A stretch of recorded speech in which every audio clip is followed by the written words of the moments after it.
नवा गाना देखे बर आर के साहू यूट्यूब चैनल ला सब्सक्राइब करो और बेल आइकन ला क्लिक करो।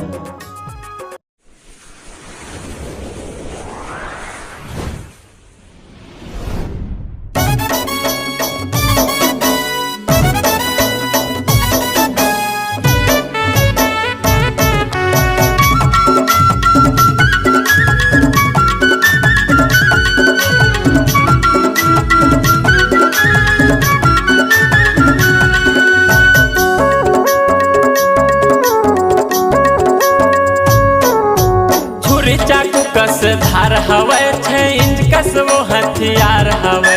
छुरी चाकू कस धार हवे 6 इंच कस वो हथियार हवे। झन छू दूरी हाले देख ले रानी मोर लौंगी मिर्चा माझार हवे। झन छू दूरी हाले देख ले रानी मोर लौंगी मिर्चा माझार हवे। झन छू दूरी हाले देख ले रानी मोर लौंगी मिर्चा माझार हवे।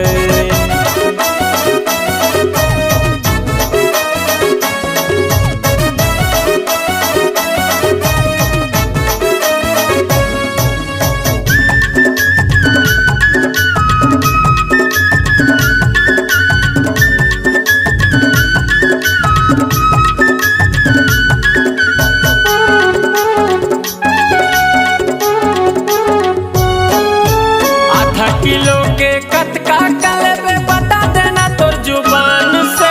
मोर मिर्चा माँ गजब के झार है गौ की सिर कोई मान से।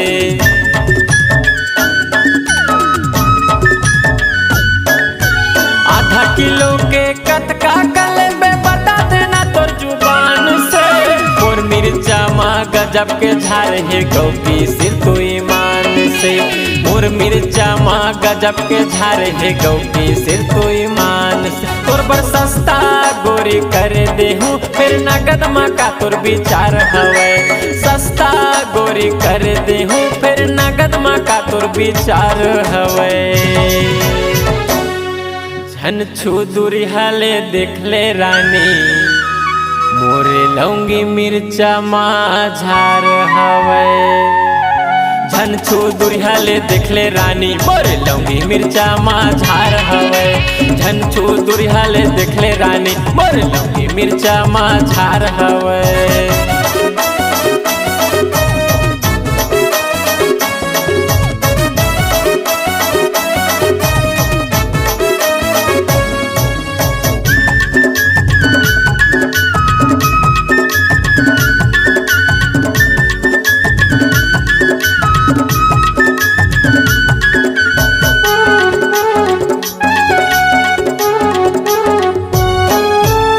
जातर से ते गंगा के गोरी बैठे बीच बाजार माँ।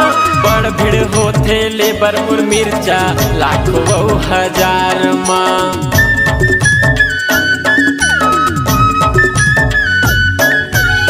जातर से ते गंगा के गोरी बैठे बीच बाजार माँ। बड़ भीड़ होथे लेबर मोर मिर्चा लाखों हजार माँ।